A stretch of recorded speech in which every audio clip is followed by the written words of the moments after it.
오늘도 제가 유리창을 열어놓고 녹음을 하고 있거든요. 잡소리가 들어갔더라도 좀 이해해 주십시오. 일단 미국 주식시장 좀 쉬어가고 있습니다. 난리 쳤던 게. 글로벌 다 마찬가지고요. 피치사가 신용등급을 하향했죠. 그런 얘기가 있잖아요. 울고 싶은 애 뺨 때린다고. 주식시장이 상당 부분 올라와서 그 조정을 받을까 말까 깔딱깔딱 하고 있는데 피치가 금리 신용등급을 내리면서 밑으로 급락했거든요. 물론 그 전에 선도주였던 최근 올라오는 강도의 선도 시장이었던 니케이가 먼저 강도가 죽은 상태였거든요. 그리고 글로벌 시장이 그 강도를 따라가고 있고 미국만 혼자 밀고 올라오고 있었는데 제가 이제 피치가 그 신용등급 강등을 시키면서 미국도 지금 조정을 받아서 20일 이평선을 일단 뚫긴 뚫었습니다.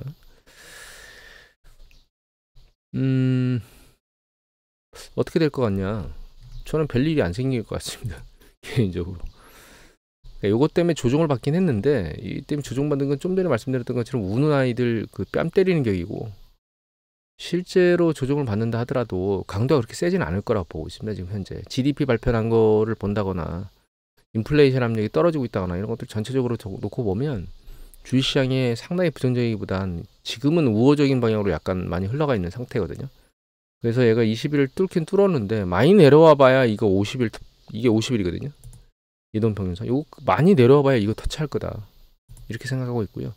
물론 향후에 얘가 다시 반등했을 때 이걸 뚫고 강하게 올라갈 거냐 말 거냐 이 부분은 저도 잘 모르겠습니다. 사실은 지금은.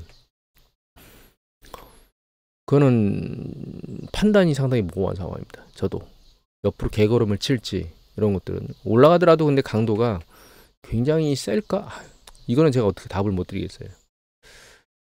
그리고 국채 시장을 보면은 이게 1년물 국채고요. 그다음에 이 노란 게 10년물 국채입니다. 요게. 그다음에 이게 5년물 국채거든요. 국채는 1년 단기 국채 초단기 1년물 같은 경우에는 초단기라네. 단기 1년물 같은 경우에는 그렇게 그 수익률 변동이 없어요. 채권 수익률 변동이. 그런데 이제 장기물 같은 10년 같은 경우는 상당히 빠른 속도로 이미 올라오고 있었고 피치 신용등 강등 때문에 급등하면서 올라갔습니다. 근데 이게 추세적으로 계속 올라갈 거냐? 저는 그렇지는 않을 거라고 생각하고 있습니다. 개인적으로는. 사실 그 미국 국채 물량이 소화가 안 되고 매도가 많다는 얘기들을 많이 하잖아요. 여기 보시면 이제 예전에는 중국이 2020년 12월까지인데 최근 거 볼까요? 예, 요걸로 볼까요? 요게 과거에는 중국이 1위였어요. 여기 볼까요? 여기 보시면 이 이전 물량도 있는데 이 이전 물량으로 넘어가면 2021년도 이렇게 넘어가면 중국이 1위로 있다가 2위로 내려왔습니다. 일본한테 밀려가지고. 그리고 최근 보면 중국이 계속 매도 미 국채 물량을 털고 있긴 해요. 근데 일본은 지금 이제 털었다가 다시 샀다가 다시 터는 뭐 이런 행태를 반복하고 있고 총액 기준으로 놓고 보면 이게 전체 다 하거든요. 해외 국가들이 미국 국채를 가지고 있는 총 물량입니다. 물량이 요게 언제냐면 2022년도 5월, 작년 5월이에요. 얘가 올 5월이거든요. 보시면 작년 5월보다 올 5월 달에 물량이 더 많죠. 물론 최근에 다시 물량을 빼기 시작하긴 했는데 1년 전 비해 물량이 늘어난 상태이기 때문에 미국채를 뭐 외면한다 뭐 이런 얘기들을 하는 거는 그냥 보도가 나오는 거지 실제 시장에서 그렇게 일이 강력하게 추진되고 있지는 않아요. 일정 부분 어떤 국가에서 예를 들면 중국에서 팔면 딴 애들이 사재 끼고 있습니다. 다 섞어보면. 그래서 국채 신용등급 강등이나 이런 것들의 문제가 미 국채 시장을 계속 요동치게 만들면서 국채 수익률을 계속 밀고 올라가도록 만들겠느냐? 저는 아닐 거라고 생각하고 있고요. 여기서 국채 수익률이 조금 더 올라갈 수는 있겠지만 그렇다 하더라도 이 사실 상당 부분의 거짓 많이 왔다 지금 국채 이 10년 국채 수익률은 그렇게 이해를 하고 있습니다. 이 국채 수익률이 올라온 게 최근 지금 고점 있었던 고점 언저리까지 다시 다 올라온 거거든요. 여기서 한두 번 튀고 나면 아마 아래로 내려가게 될 겁니다. 지금 제 생각엔 얘기 고점 찍은 거 같긴 하거든요. 개인적으로는. 그래서 이렇게 되는 움직임 때문에 주식시장도 여기하고 반응을 같이 해서 얘도 크게 조정 국면이 아마 없을 거라고 보고 있습니다. 그리고 최근 말씀드리고 싶은 것 중에 지난번에 환율 얘기 잠깐 드렸는데, 일단 전체적인 추세로 놓고 보면 이 캔들 차트가 달러 인덱스거든요. 이 달러 인덱스가 미친 듯이 올라갔다가 그 올라간 것에 대한 달러 가치 상승에 대한 가치 부분을 빼고 일정 부분 패턴을 만들었었는데, 여기 바닥 패턴이 있었죠. 여기 걸렸죠. 근데 보시면 최근 트렌드를 보면 이 달러 인덱스 상단 패턴이 내려오고 있어요. 하단 패턴도 살짝 내려온 거죠. 지난번에 아마 이게 100달러를 깼을 겁니다. 달러 인덱스 100을 깼을 거예요. 지수 100을. 인덱스 100을 깼다가 다시 반등하면서 올라왔거든요. 근데 반등 힘이 생각보다는 좀 강한 편입니다. 그리고 최근 환율 움직임을 보면 이 달러 인덱스 올라가는 강도 중에 가장 세게 반응한 게 이거 엔화예요, 엔화. 이 엔화거든요. 엔화 올라가는 강도가 세죠. 여기서부터 반등해서 튀는 강도가 상당히 세잖아요. 이게 위안화입니다. 위안화는 상대적으로 통화 가치가 덜 떨어지고 있습니다, 지금. 사실 수출 쪽을 좀 당겨서 제조업 쪽을 좀 부양해야 되는 중국 입장에서는 내수가 잘 안 일어나고 있는데 수출이 잘 돼야 되잖아요. 위안화 가치가 위로 떨어지는 게, 위안화 가치가 위로 이렇게 환율이 올라가면서 위안화 가치가 떨어지는 게 더 나올 수도 있긴 한데, 일단 중국 쪽에서의 위안화 가치는 상대적으로 통화 가치가 떨어지는 게 지금 멈춰 있는 상황이고, 이런 것들을 보면 중국 입장에서는 이 위안화가 한없이 올라가는 게, 그러니까 위안화 환율이 올라가는 게 그렇게 긍정적인 것으로 받아들이고 있지는 않는 것 같습니다. 위안화 방어를 좀 하고 있는 거 보면. 여하튼 그래서 달러 인덱스가 무한정 내려갈 것 같긴 하지만 그렇지 않다라고 하는 거. 또 한 가지 봐야 될 거는 여기거든요. 이게 8월 2일 날 신용등급 강등하면서 주가 급락했잖아요. 그런데 여기 보면 캔들 봉을 보면 가장 많이 길죠. 이 중에서 상대적으로 긴 편에 속하잖아요. 그리고 바닥꼬리도 안 만들었습니다. 위로 쭉 튀었잖아요. 이게 무슨 얘기냐면 글로벌 시장이 불안정해지면 달러 가치가 올라갑니다. 여하튼 그래서 지금 달러 인덱스가 이 지지선 100을 깨고 아래쪽으로 급락할 시기는 아직까지는 묘연해 보인다. 그렇게 보고 있습니다. 그리고 NMI하고 그 미국의 그 전 세계 서비스업 PMI 지수하고 이 제조업 PMI 지수 두 개가 이제 거진 다 나왔거든요. 그런데 뭐 여러 가지 쭉 나오지만 추세적으로는 약간씩 감소하는 편이에요. 이게 서비스업도 그렇고 제조업도 그렇고. 물론 감소했다 반등하는 데도 있습니다. 예를 들면 미국 같은 경우에는 뭐 46.5에서 46.4로 올라갔잖아요. 바닥에서 기면서 올라갔기 때문에 큰 의미는 없는 것 같고, 여기 서비스업 제조업 지수 중에서 미국 같은 경우에 이게 50.3까지 붙었다가 53쪽으로 급격히 튀었었거든요. 근데 이게 그 강도를 뭐 일정 부분 강도를 유지하고 있긴 하지만 다시 밑으로 내려오고 있다는 점은 이게 일시적으로 튄 거 아니야? 라고 하는 의구심을 갖게 만들고 있긴 합니다. 변동성이 크긴 큽니다. 55대 있다 51까지 떨어졌다가 50대 있다 53으로 다시 튄다거나, 이 변동성이 크긴 합니다, 사실. 유럽 같은 경우도 보면 서비스업 지수가 다시 50대로 붙고 있거든요. 그 다음에 이 중국이거든요. 경제권 큰데 세 개만 보는 겁니다. 중국은 53.2, 점점점 내려오고 있죠. 58.2, 위드 코로나 들어가면서 58대까지 올라갔다가 지금 51대까지 붙었어요. 이 제조업 분야도 식어가고 있는 거 아닌가라는 생각이 들고 있는 상황인데, 지금 판단하기가 어려운 게, 이거 마저 보고 말씀드릴까요? 미국의 제조업 PMI 지수거든요. 46.0에서 46.4로 튀긴 했지만 이 강도 약하잖아요. 그 다음에 여기 유럽입니다. 유럽은 아직 계속 아랫방향으로 지금 깨지고 있죠. 독일이 심각합니다. 우리나라는 그나마 좀 반등했는데 독일은 계속 아래로 깨지고 있거든요. 이게 중국입니다. 중국 내려오다가 조금씩 머리가 들리고 있긴 해요.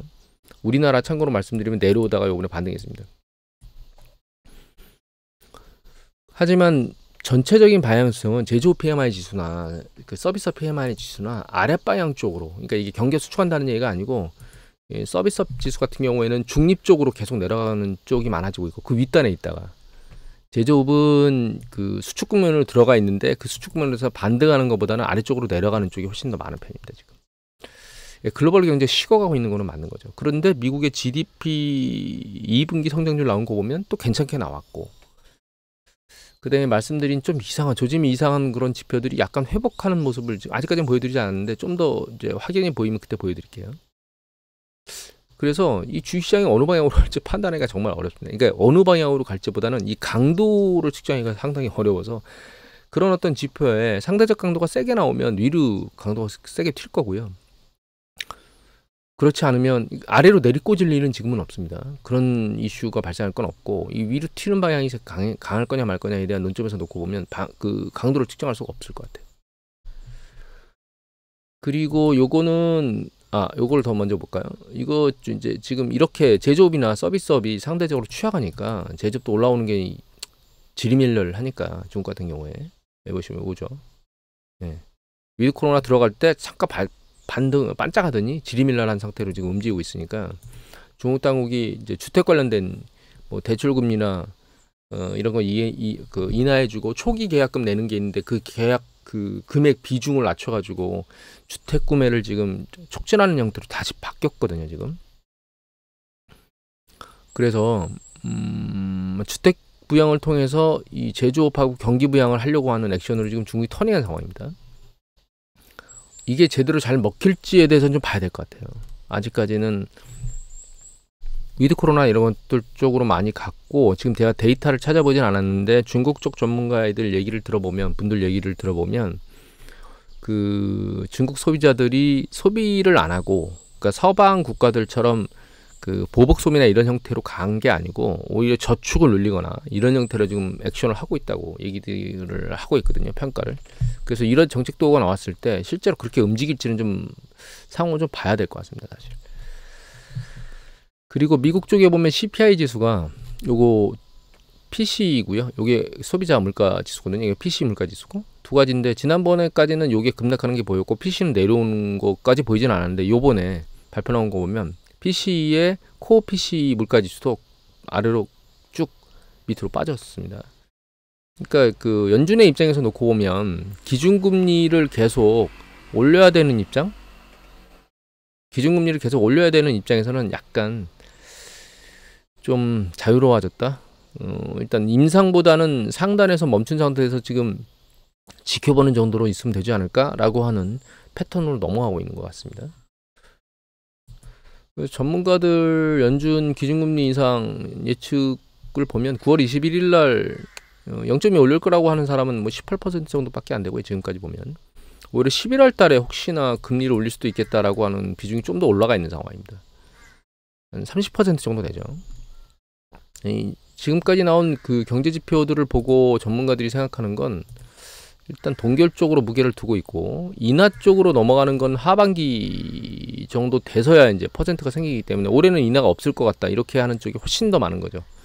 내년 초반 2월 달 정도 돼야 기준금리를 처음으로 이제 인하할 수 있다라고 하는 비중이 그나마 좀 올라가는 편입니다. 한동안은 기준금리를 조정을 안 하고 멈춰 있는 상태에서 연준 통화 정책을 필 수 있는 상황으로는 지금 현재 와 있는 상황이 아닌가 이런 생각이 들고 있고요. 최근에 올라가고 있던 그 석유가 얘는 올라가는 강도가 일단 멈춰 있는 상황입니다. 이게 추세적으로 계속 올라가지 않고 있다는 거는 그 물가 압력에 대한 부분이 상대적으로 지금 그렇게 강하지 않을 수 있다라고 하는 전제 조건이니까 상당히 기준금리는 주식시장에 좀 우호적으로 작동할 것 같습니다. 기준금리가 내리거나 이런 액션을 취하는 것보다는 사실은 이제 멈춰 있는 상황이 주식시장에는 좀 더 우호적이다라고 저는 보고 있거든요. 왜냐하면 과거에 기준금리를 내리는 시점 이후에 경기 수축이 조금 지나면 경기 수축이 발생했기 때문에 투자자 입장에서 기준금리를 내리는 것이 주식시장이 유리한 거냐 불리한 거냐에 대한 평가는 실제로 일어나야만 알 수 있거든요. 근데 그게 이제 긍정적인 평가만 일어나는 게 아니고 부정적 평가도 일어날 수 있기 때문에 일단 기준금리를 인하도 안 하고 향후에 인하할 수 있다라고 하는 그냥 뉘앙스 정도만 뿌리는 게 주식시장에는 그나마 좋은 우호적인 그 가능성을 훨씬 더 높여주는 그런 거다 이렇게 생각을 하고 있거든요.